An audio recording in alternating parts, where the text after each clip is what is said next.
Hey guys, welcome back. It's Ed, and I got something very special here. I got some Jarl decks sent to me from LSS all the way in Auckland. They were kind enough to send us some of these decks. It's going to be 3 in here. We're going to give you guys a couple of these away, so stay tuned to figure out how you can get some of these for yourself for free as an appreciation from the card guys to you. We're going to talk about some of the cards in the list, how to play this specific deck, the synergies and play styles of the deck, kind of what to expect and how you can get proficient with it immediately. And then some budget options for upgrades, a full power list that I personally am going to be playing at least at the start of this at my personal armories, RTNs and whatnot. And then kind of like a really expensive luxury list that if you guys want to play a Decompose package, kind of like Florian or Verdance and whatnot, you can do that. So let's go ahead and check this thing out. All right, we're here for the unboxing. I'm gonna go ahead and crack this open. So I got a couple of these just to show these off. So these are the ones we're gonna be giving away on the channel. All right, we're gonna give one to a Patreon and we're gonna give one on stream. So look out for that. But let's get this going. All right, so we got this. Let me read the back just a little bit. So Jarl is an unforgiving as the elements themselves. Expose your opponent's limbs by destroying their equipment, then watch them succumb to winter's bite. So pretty cool, pretty cool. So we got the deck here. Never unboxed one of these. I've never actually gotten one of the Armory decks before, but there it is. There's the full art card and the foil of him. That looks awesome. That looks really good. Go ahead and get a close up of that if you can. See that? All right, let's crack this open and see what's in here. Not that we already don't know what's in here. Well,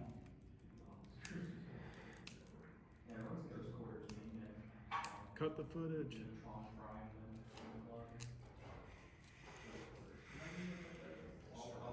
I cannot get this for the life of me. They don't want me in here. I need a knife or something. Okay, we're getting somewhere now.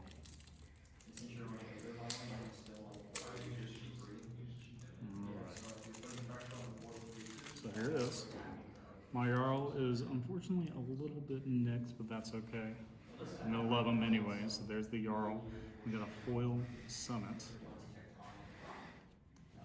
A foil new gloves. This is super, super pretty. Foil on ice cap. Foil tech crust.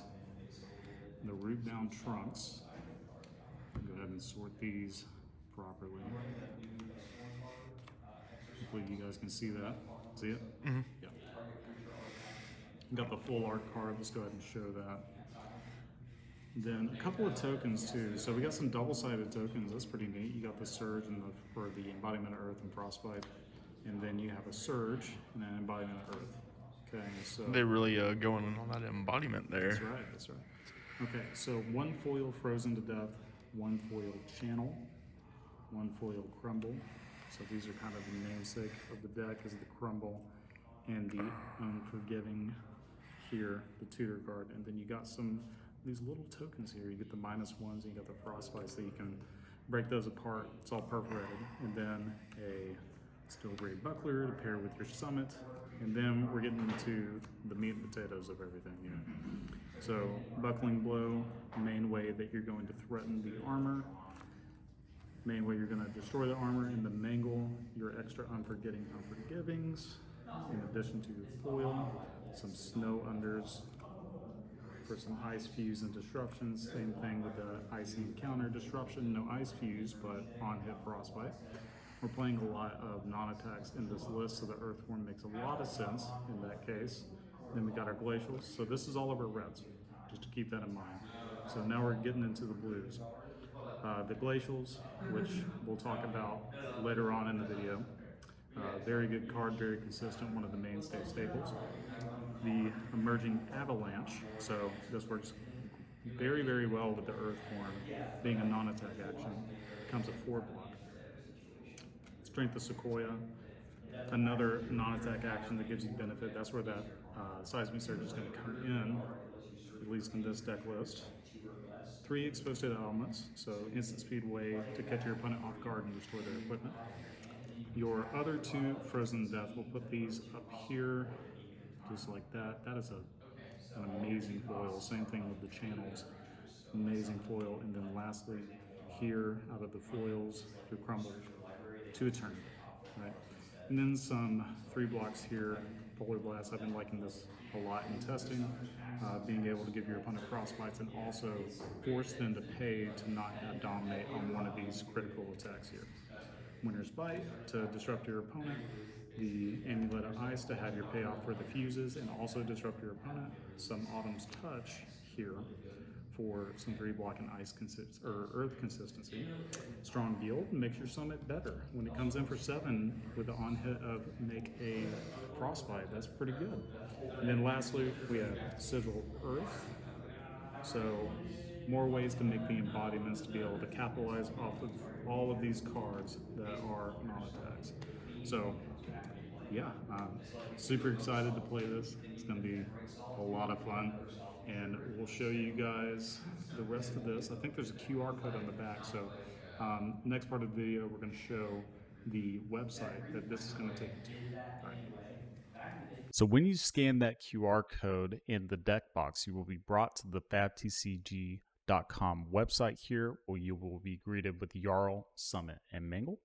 So we can see Jarl says whenever you play an ice card, create a frostbite token in an opponent's exposed head, chest, arms, or legs. So you can get the idea of like the kind of game plan, the intention of this hero is to be able to blow up their armor and then kind of freeze them and give them frostbites in those spots.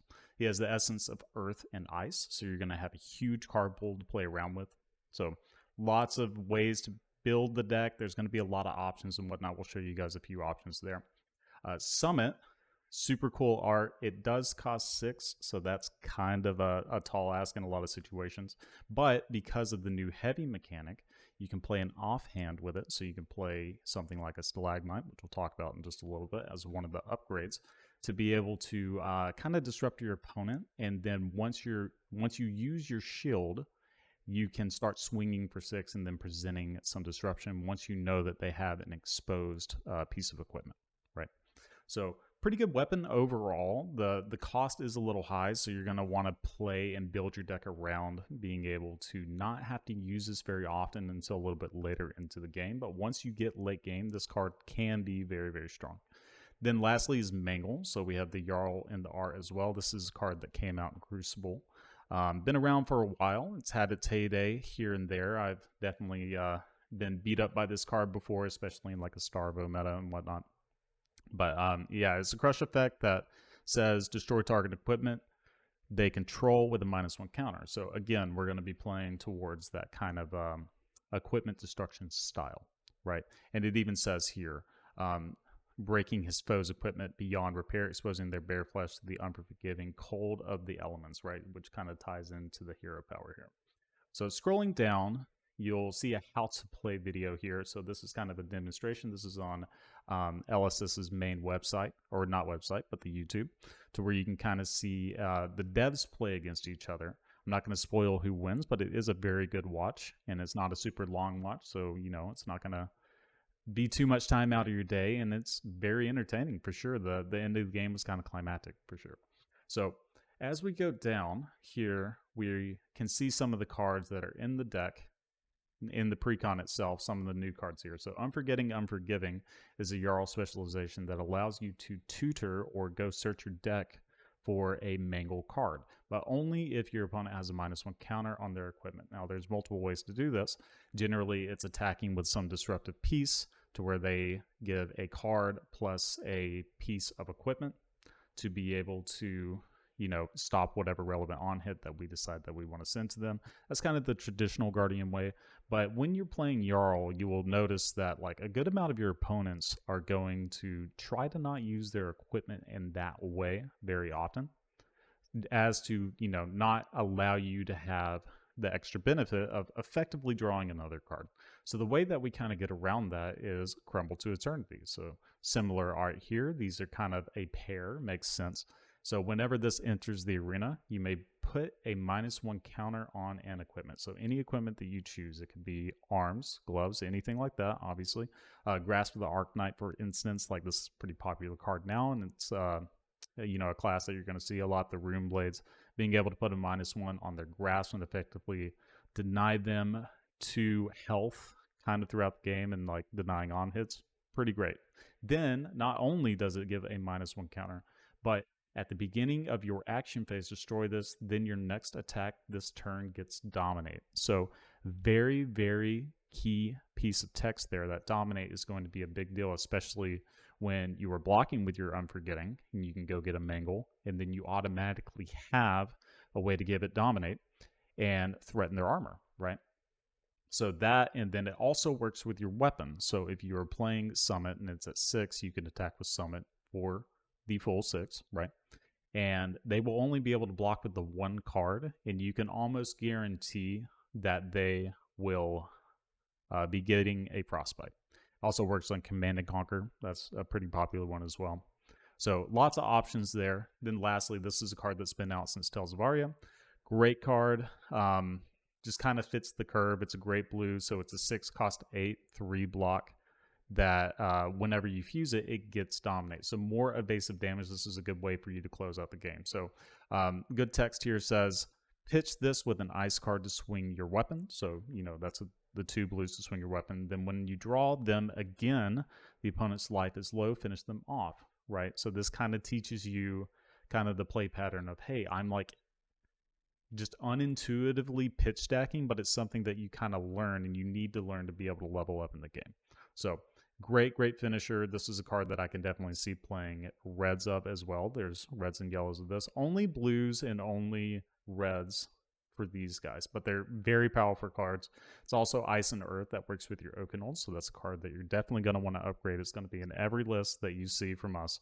Oakenold, amazing card, one of your best disruption pieces. Little hard to make work, at least in the past, but with the crumbles, it's a lot more consistent, right? It's because you don't need to keep as many cards. You get to keep the crumble, and then you can even arsenal the crumble for a follow-up turn. Scrolling down, we're going to see some of the equipment here. So Gauntlets of the Boreal Domain. Once per turn action, pay 2 them. An Earth card is pitched this way. Your attack named Mangle gets +2 this turn. If an Ice card is pitched this way, your attacks named Mangle get dominate this turn. Go again. So let's go back to this card. You saw that it's Ice Earth. If you pitch Ice Earth, what do you think happens? You get both, for sure. So you pay 2, you attack with your Mangle, which is a 4 cost, so it's effectively 6, so you only need 2 blues, but you're coming in for 10, or dominate for 8, or both. Great value. Also has temper, so you can use that for your defense lines. You get the first one effectively for free, right? And then whenever you need it, you can cover up a breakpoint. It's also an Earth Ice equipment, which is very important for these next 2 cards. So Tectonic Crust, when this defends together with an Earth card, create a Seismic Surge token. Mangle is a 4 cost. It becomes a 3 cost with the Seismic Surge because of the reduction effect of the token.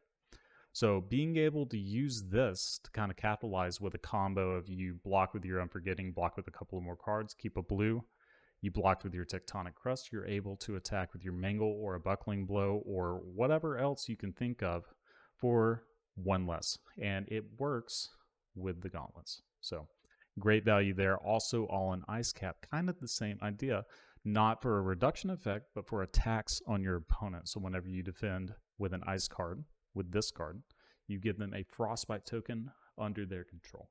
So if you time this correctly, let's say your opponent has 1 resource left, they have a 1 cost weapon, something like a Reaping Blade, since we were talking about Rune Blade earlier. You can completely nullify the rest of their turn. If they only had that 1, you effectively save 3 damage in addition to the amount that you're blocking with this, right? In that one scenario, it can even be more. It can definitely be more just depending on how you do it, especially against like Brutes and Guardians and whatnot. So yeah, use this with these if at all possible. Of course, use this when you need to for critical on hits and whatnot, and covering up 5s with a 3 block in your hand. So next here, So once you guys get this deck and you're trying to figure out, hey, where do I play this? I really want to play this in person. I want to upgrade it and you get some practice and whatnot. You can use this event locator to figure out what armories are close to you, what are in a reasonable range for you to start hanging out at your LGS and being a part of the community. Then, once you're comfortable, take it to the next level. You're always a powerful pick for the next stage, right? Road to Nationals and Pro Quest. So these are going to be your ways to qualify for Nationals and also Pro Tour, right? And they're always a good time, good practice. Definitely go out there and do that. Upgrade your deck with Ice, Earth, Guardian staples from these key booster packs, Tales of Aria, Everfest, and Uprising. Show that in just a second, but we're going to look at the upgrades to the deck. So these are some of the cards that it's talking about. So Everfest has Stalagmite, Uprising has Coronet Peak, and then Tales of Aria has Pulse of Eisenloft and Oakenold and Winter's Bite and all this kind of stuff, right? So Pulse of Eisenloft is another dual element card, Ice, Earth, Defense Reaction, Legendary. You can only play one, but it gives defense to anything. So if your opponent is attacking with a card, going again, your other cards are going to get more defense, which is kind of the Guardian way, right? So another thing to kind of keep in mind as well is if your opponent has an exposed equipment zone, when you play this, because it is ice, it will give them a frostbite. So this card is the best that it's ever been in this deck, for sure. Stalagmite is your best option for your offhand for defense and kind of pivot, right? So whenever you defend with Stalagmite, create a frostbite token under the attacking hero's control. Very similar to the all-in ice cap, but this doesn't have a stipulation on blocking with an ice card. It just happens, right? So this is a card that you will generally, again, want to kind of use a little bit more aggressively, especially with Summit, because you want to be able to make that a 6 power kind of as soon as possible.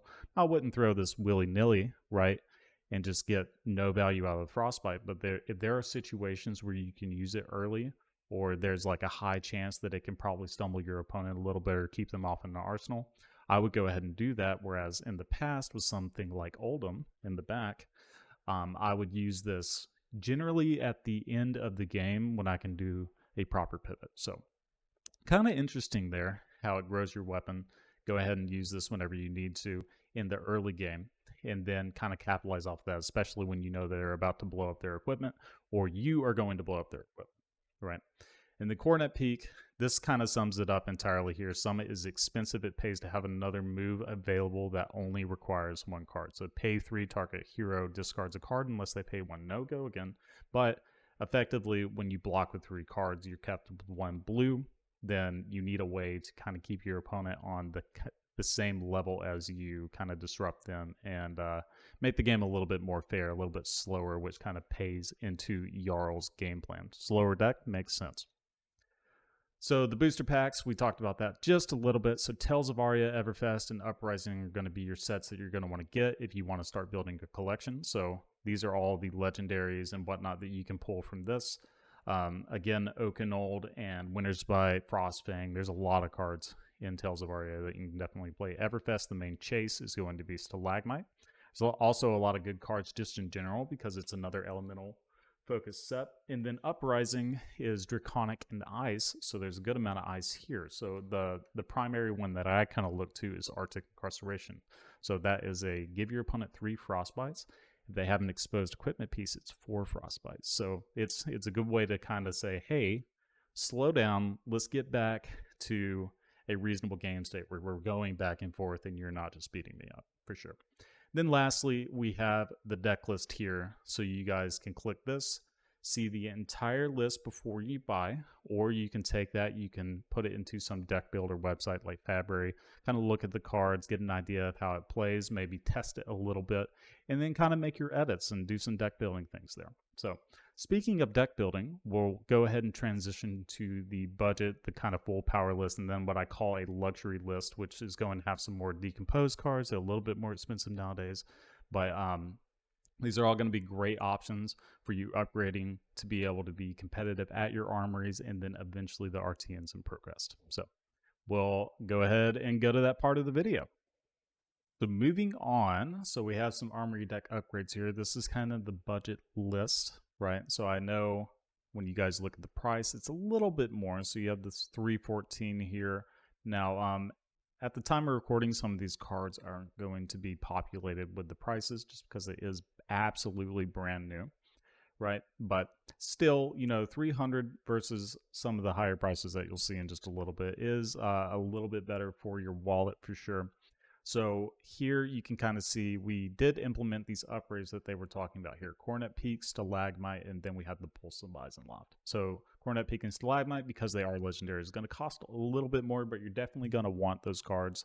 They're a big deal. They're going to make your games a lot better for you, being able to kind of, extract the game plan that you need for sure. But you can see the majority of the cards here are pretty close to what is in the pre-con anyway.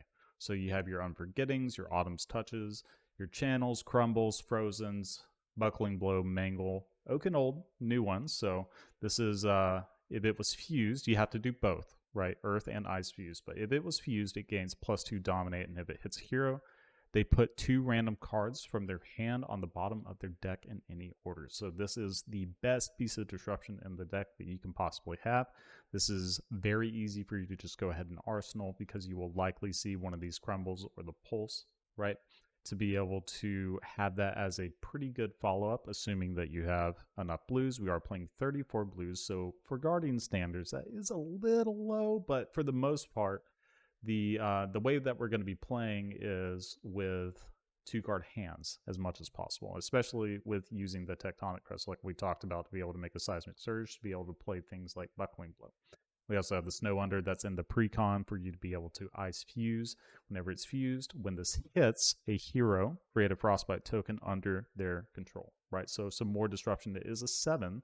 So as we know, the more experienced Fab players, that 7 is a breakpoint. 4s, 7s, 10s, so on and so forth, because majority of cards are going to be blocking 3 or even less. So using the Ice Fuse, right, in the pre-con, we have Amulet of Ice, which is a way for you to have added disruption just in your kit in the blue slot. So one thing that I have cut is the Amulet of Ice, unfortunately, but I have added something a little bit different. So this Insidious Chill is effectively like 3 Amulets of Ice in one, but you don't get the option to choose when to use it. But my argument is, anytime you're fusing, because we don't have just a significant amount of Ice fuses, we're going to want to go ahead and use the Amulet anyway, right, to be able to pull the tempo. So that's kind of the idea with this card. Again, it's the same effect. It just triggers whenever you Ice Fuse, no matter what. So they have to discard first before the attack actually goes through, right? Or the Exposed to Elements works with that, or the Frozen Death. These are all things that trigger this card. So because this is an aura, it works a little bit better with the Rootbound Trunks, which we didn't talk about in the on the website. It wasn't there, but this is one of your best options for sure. When this defends together with an aura card, create an embodiment of Earth token, right? So Blade Break 1, it's an Earth piece here, so it does work with your Tectonic Crust. And we have a good amount of auras right here. We have a second channel, so Channel like Frigid, Hypothermia, and then Insidious Chill, and also the Crumble, right? So a good amount, so we're going to be relatively consistent on being able to get that embodiment of Earth. So talking about the auras, though, so Channel like Frigid is one that you're definitely going to want to pick up. This is one that's going to be in almost every single list that I can think of, unless you're like a really high Earth variant. But when you're playing, kind of a good mix or a little leaned on ice, like some of these decks are going to be, this card is going to be a powerhouse for sure. So we know how strong Frostbites are and how good they are at stopping an opponent's turn. Well, this is a Frostbite on anything they do over the course of multiple turns. It's just a forever Frostbite, which is really, really, really, really strong. Did I say really? Really strong.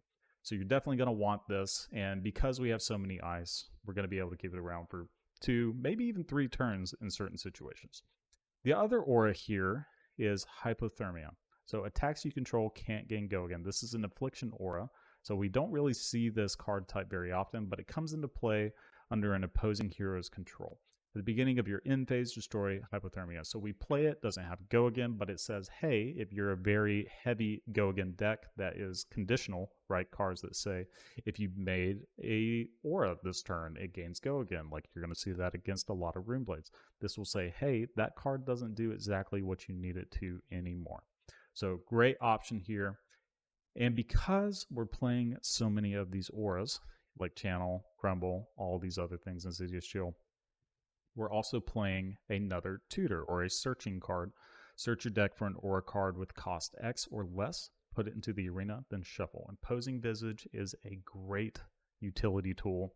Costs X and 3, like we said here, and it blocks 3 as well. So great card, turn 1, very happy to pitch 2 blues to play this to go get an Insidious Chill. Very happy against certain decks to pitch 2 blues, have 1 floating, play a Channel Lake. Just with 1 blue pitching this, X equals 0, you can go get Hypothermia and Crumble, right?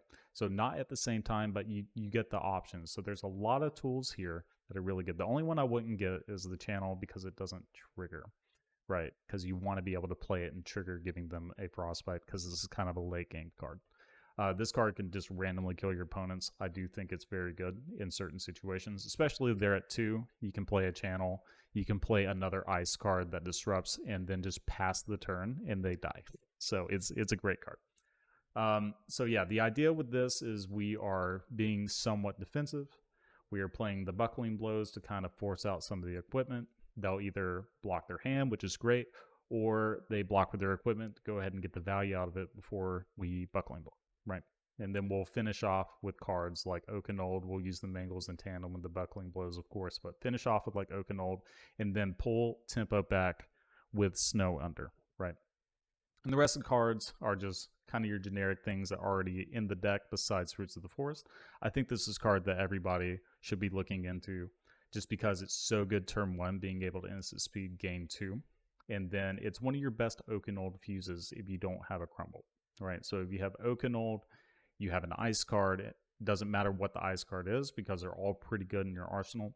And then fruits, you can just fuse, discard the fruits, gain 2 life, and then you have 1 card and you get full value out of your hand. So it's one of your best options for sure. It's also good against like the arcane decks who are going to be doing some leak damage like the wizards and whatnot. Makes a lot of sense and it kind of fits the curve, helps your ratios. There's not a lot to dislike about this card. So here, because of the way that this deck is structured, it's a little more defensive.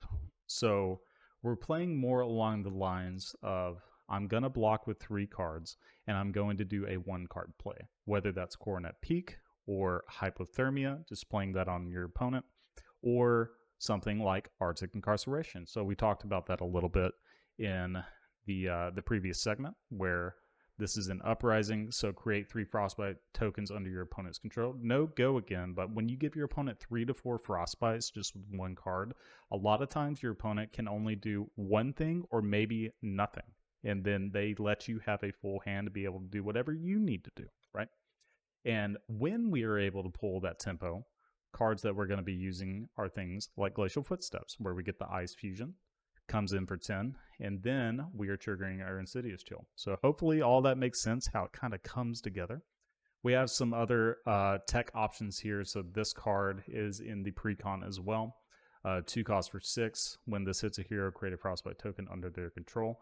Very good option for the aggro decks. It's also a 6, so it's better against like Illusionists and whatnot as a popper. Now it does block 2, but we're actively trying to play this or block against an Illusionist. Against those Illusionists as well, we're playing things like Icequake just to give a little bit more agency to ourselves to be able to say, hey, I'm going to give a +3 and then play something like an Icy Encounter. So you can see 1 + 2 = 3. All we need is a blue. Very good option there. Same thing with your Mangle. Generally, you're going to have a whole bunch of blues, so you can go Icequake into Mangle for 11, and then on hit is Frostbite, also blow up your equipment. Pulverize is a little bit for the slower decks type thing, or against like Illusionists and whatnot. So one of the, I think it is the biggest attack in the game currently. A 10 for 14. Now you're saying, hey, how do I cast a 10 for 14? Well, got to read the rest of the card here. So heave 3, right? At the end of your turn, you can pitch a blue to heave, and you're effectively saving and banking that blue for later. So you make 3 Seismic Surges, and then it has an on hit of give -4 to the first attack that your opponent plays the next turn. This is almost impossible to fully block out. Most of the time when you play this, you're going to get an opponent's entire hand, or against Illusionists, you're able to clear their board against something like Enigma. Very powerful card for that. And when you heave, it'll come in for 7 cost, right? Which is also really good with the Tectonic Crust. So when you heave a Pulverize, you can then, the following turn, block with a couple of cards, block with your Gauntlet and your Tectonic Crust, or if you have an Earth card that's just spare, block with Tectonic Crust and the Earth card. You get another surge. It goes up to 4 surges. Now your Pulverize cost 6, which is just 2 blues. 2 blues for 14 is the best rate that I can think of at this time. Then we have some more defensive tools. So Staunch Response, 2 costs for a 7 block defense reaction. This is really good in the mirror because they're giving you Frostbites too, right? So when you have a blue, you got that extra, you can break the Frostbite, play a Staunch Response, you're good to go, right? And then you can pay 4 additional to give a +3 for a 10 block on something like an Oakenold. That's a full cover. So Blizzard here, now 0 block, it's an ice instant, but it's a great one. So blue, 0 cost, target attack loses and can't gain go again unless the attacking hero pays 2. Okay, so this card is a little more like skill intensive to be able to figure out when you need to use it. You don't just blow it immediately type thing. I usually play this in the middle of a turn, or if they have an exposed equipment piece, they only have like 1 to 2 cards left, I'm very happy to play a Blizzard because it gives them a Frostbite when you play it too. It's just a really good card. You can also Blizzard your own attacks to give them a Frostbite for the beginning of their next turn, which is like, honestly, it's kind of crazy. It's kind of big brain. I take credit for that. So, exposed to the elements. So in the precon, we only have 3, or we have 3 of these, but we're only playing 1. Okay, the reason we're playing 1 is it's another 0 block. It costs 2. It's a pretty big commitment to play. It's a pretty good card still, but 3 is just a lot for me when, you know, you're playing Guardian. You want to block a lot. This doesn't really allow you to block a lot. But Earth and Ice and or Ice Fuse. So if it's Earth Fuse, it gives a -1 counter to target equipment.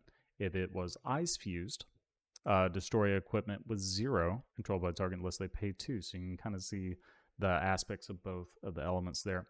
Now it isn't Earth or Ice, which is another reason that it's only a 1-up in this, but there are decks that are going to be a lot slower. Something like the Mirror. This is pretty good for blowing up their Final Spring Tunic to be able to make sure that their sledge is a little bit less efficient, playing against something like Florian, being able to blow up their Grasp of the Arknight or their boots, like the Well-Grounded. There's a lot of options, but the biggest thing that I typically use it for is if I'm playing against something like a Kano or a Verdance, so the Wizards. You can use this to blow up their very critical 0 block equipment pieces that will make it a lot harder for them to just kill you out of nowhere, right? Which is the Wizard way. So pretty good card still to have, but most of the time you're playing against the slower decks, so you only really need to run 1 because you're going to see it in the time that you need it, right? You don't need to draw too many of these. Lastly is So Tomorrow. So this is similar to like the Polar Blast that is in the precon. So Polar Blast, great card. In this version of the list, I think some of the other cards are just a little more powerful, being 3 blocks and also utility cards.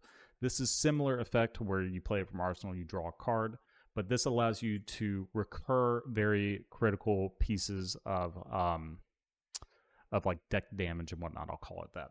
So you can recur something like your Glacial Footsteps Red for a closeout. You can recur your Oakenolds for some really, really strong 2-card plays to disrupt your opponent. There's a lot of options with this. You can even get back a Crumble if you needed to put next to your Oakenold. Let's say you pitched all your Oakenolds, but you don't have any Oakenolds in graveyard because you haven't blocked with them or played them. You put back a Crumble right next to it, and you will know that whenever you see that hand again, you're going to have a natural Oakenold that only takes 3 cards, right? So great options here. So you can kind of see the idea. We have like an aggressive package where when we're playing against the aggro decks, we need to be a little more kind of disruptive. When we're playing against the slower decks, we want to have bigger power. When we're playing against the mirror, we need some defense reactions and some recursion just in case the game goes to a fatigue style state. Lastly is the rest of the equipment that we're going to be using. So Sledge of Anvilheim is a 4 cost for 6, but it has no on-hit, right? But it's a little bit less, which can be very important. I usually play this when I'm playing Heart of Ice, because you can pay 1 card's inactivated abilities, cost your opposing heroes an additional 1 this turn, go again, right? So you pay 1, you use your remaining resources plus another blue to be able to attack with your sledge. Now their defense reactions like sync blows and whatnot are going to cost them 1 instead of 0, which makes that card a lot worse. So it also just has arcane barriers, so you play this against the wizards and whatnot. So I play this a lot against Enigma because they play a lot of defense reactions, and then the wizards mainly. The other pieces here are just kind of the filler pieces, right? So Norrøn Boots, this is going to be the one that if you're going to play any AB, you have to play this one because you need it for the Rune Blades. They're sending a bunch of rune chants and like art lightnings and this, that, and the other. This is the card that you need to replace because every other piece of equipment is more defensive and has better utility. And then Norrøn Hood is completely just there for the wizard. So this list, this is a great upgrade option. We'll post this in the description below for you guys to kind of test out and kind of iterate on your own, see how you like it. But we'll go ahead and move on to the full power version. So this is the one that I've been playing more recently, so it's a little bit more looking at the price. Now I say a little bit, it's a lot more. So $733, it's still cheaper than the next one, but $733 for all these upgrades. So big thing is Tunic and Command and Conquer are going to be the bulk of that. So Command and Conquer being a, $90-something card, and then Tunic being a $135 card. Heart of Ice, yeah, still there. It was in the previous list, which was the bulk price of the other one. But the main reason we're doing that is we're having more options to be mid-rangey disruption. So Command and Conquer paired with Tunic allows you to have more consistent pummel plays, right? So 2 cost with a blue, you have 1 floating. With your Tunic, you're able to play your pummel and then have a lot more options there. And because we're playing pummel, the other thing that I've changed is instead of the Icy Encounter, we're playing Frostfang. So less damage, but the on-hit is more relevant. So when you compare a pummel with this makes them discard 2 cards. It's almost like an Oakenold in a way, just in a different form factor. So you can see the rest of these cards are very similar. I've swapped out the Arctic Incarcerations for Winter's Bite because this deck aims to take tempo with the disruption. And for you to retain tempo, you want to be able to have a disruption card similar to that Arctic Incarceration, but have a follow-up to attack, right? Because you're trying to chip them down in that way. So that's the purpose of this change. The rest of the cards are very similar. We're playing Sink Below in addition to some of the other defensive tools. Only 2 Unforgiving, because the Sink Below cycling and being able to fix your hand is very important. And then Spinal Crush wasn't in the previous list. This card isn't like that expensive or anything like that, but it's better when you're playing Pummel because it is a 5 cost. So 2 blues, 1 floating, you have a Tunic, play a Pummel on top of it, right? Very, very important things. So the other things here, so we're less on Insidious Chill. I do still like this card a lot because I think it's one of your best tutors for your imposing visitors turn 1.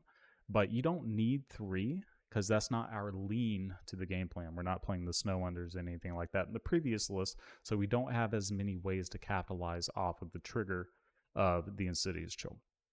Same thing with the Hypothermia. We don't really want to have a lot of turns where we're just playing a 1-card thing. We do still want the option, especially because we're playing imposing, to be able to get that and then still attack and whatnot. But that is the main reason we're not on 3, just because it changes the kind of play style that this deck is trying to lean into. Then Polar Blast, we have added some of these back because it makes a lot more sense on a deck where you're trying to be a little more disruptive with your attacks, right?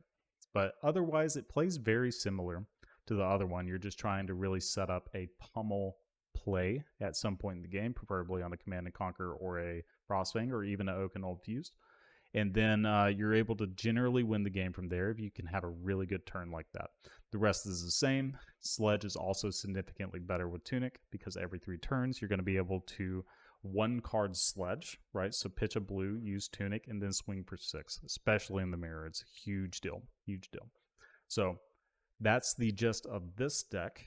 And again, on this, there's a bunch of matchups here. I won't go into too much detail on those, but you guys can check that out and kind of get the idea how we're being a little more disruptive against something like an Aurora. We don't need the big attacks. We don't need the big defense reactions. We don't need the recursion because the game isn't going to go that long, right? And we don't want 0 blocks in our deck. Okay. And the last one, this is the one I've been calling the luxury style list. So that's because the pricing is just really high comparatively. So $1,000 for the upgrade, but it's justified in a way because of these cards are really, really powerful in general. So you're playing Bartskin of the Millennium Tree when this defends. There are 4 or more Earth cards in your Banish Zone, create embodiment of Earth token, which we have a lot of non-attack, so we're going to be able to get a lot of value out of that. So we're replacing our Tunic with a Barkskin because we're playing cards like Filling of the Crown, which is uninteractable disruption whenever you decompose, and it's a 2-card 8 once you get to that critical mass of Earth cards in your Banish Zone. We're also playing cards like Rootbound Carapace, so it's another defensive option in addition to our Synchlos and whatnot. So we're a little bit more on the lines of, hey, I'm going to play some 2-card hands. I'm not leaning into trying to keep like a 3-card hand with a pummel. We're not playing pummel in this deck because of the like anti-synergistic principles of that, because you can't keep a pummel when you decompose with this card to banish 2 cards, put a card on top of your deck. Like, it just doesn't work unless you have it in Arsenal and you have an extra card for whatever reason, which is not normal. Same thing with the Plowlanders, which is kind of Command and Conquer light. Earth form style thing, comes in for 6, uninteractable, get rid of your arsenal, but it gets rid of your arsenal too. So when you arsenal a pummel, it's kind of, I need to play my Plowlander to disrupt them, but I have a pummel, like, what do I do type thing, right? So again, everything else you can see basically exactly the same, but instead of the Icequake, we're playing some Terra Sunders because we need to have a little bit more options on the disruption factor. So because we're not playing the pummels, right, and the Frost Fangs and whatnot, we have this built in with these disruption pieces, but we're very happy to just Terra Sunder, play Mangle, Terra Sunder, play Oakenold, whether it's fused or not type thing, and then Terra Sunder with a hammer, right? And you see Tunic is in the board here to be able to play with that hammer, just to have some really high value turns. Talking about the sideboard, you can see that it's Winter's Bite again, because this is kind of a 2-card like back and forth.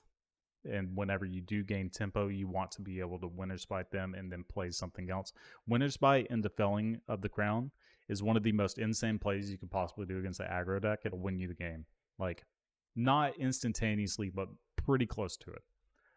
So yeah, some extra defensive packages. You just get to play the Root Bounce, another Sink Below style, right? 0 for 4 most of the time. That's what you're aiming for. And then we get to play cards like Season Tomorrow, which I've been kind of comparing this to like a Blue Staunch Response because it's a 2-card block 5. But the nice thing about it is it prevents any damage, not just physical damage. And it splits across the turn. So when you're playing against the Wizards, this card is so good. So you can use it, go ahead and stop one of their like on hits. When there's surge effects, you're playing against a Verdance and they amped a whole bunch, you can stop it just outright. And then once you're done with that, you can use a card like Plume of Evergrowth to pay 3, destroy it, and get a Earth action or instant back to your hand. So you get on-demand Seeds of Tomorrow just whenever you want it. Whenever you want it. So great card. Because we have more inherent uninteractable disruption, I'm not playing as many of the recursion package. So it's just the one, just to get back like 1 Glacial or your 1 Oaken, just to kind of finish a game in a slower matchup. You're playing the mirror, you kind of need it in certain situations, right? A lot of times it's going to be dominate back and forth and Felling of the Crown. They're leaking a bunch of damage anyway. That's why we're not really playing that. But again, we're still playing the Icequake to be able to pair with our Sledge, playing the AB. Now, because we're playing the Plume and we want to play that against Wizards, we're actually playing Northern Gloves. So we're missing out on the extra value of the gauntlets, but I'm going to argue most of the time you're not really using the gauntlets because you're using Heart of Ice more, or you should be trying to. So yeah, that's the decks. You can check these out, give them a spin, see what you like, make some changes. Obviously, we'll post all of these in the description below. Let's go ahead and talk about the giveaway. So I have two over here, two Jarl that we will be giving away. So the next time I'm on stream, we may do like a preemptive, comment on this video type thing, subscribe to the channel, like the video, so on and so forth. You'll get one of these. In my next stream, we'll draw a winner, and I'll ship this out to you just as soon as I can. And then the next one is going to be a Patreon giveaway. So if you aren't a part of our Patreon, we do a lot of kind of deck text and deck write-ups. We do some cards to where you can print them out, cut them out, put them in sleeves, and kind of get the idea like, oh, I'm playing against Dorinthia. I need to side this out and side this in. This is the game plan. It's super easy, super nice. We're going to be doing a little bit more of those in the future. Some of the ones that we have are a little bit older. We have one for Bravo. We have one for Dorinthia type thing. Just the stuff that like me, Josh, and Nathan, and everybody else likes. But yeah, there's a lot of things in Patreon. We also do like Patreon tournaments and whatnot. And then we also offer like single session coaching and all that. So little plug for Patreon. Definitely check that out, and you can get a second entry on getting some of these Jarl decks, right? So hopefully you guys enjoyed. I want to thank our sponsors, obviously, Fabric.gg, Dragon Shield, and Magnolia Gaming. All the good places where you can get all the necessary things for being able to play the game, your sleeves, your product, and your deck building ratios and whatnot, and some articles on Fabric.gg. So hopefully you guys enjoyed. Hopefully this is useful to you, and I hope you all the best when it comes to playing with your new Jarl Precon, upgrading it, and kind of solving the meta for yourself. So appreciate you guys again, and I'll see you on stream. Bye.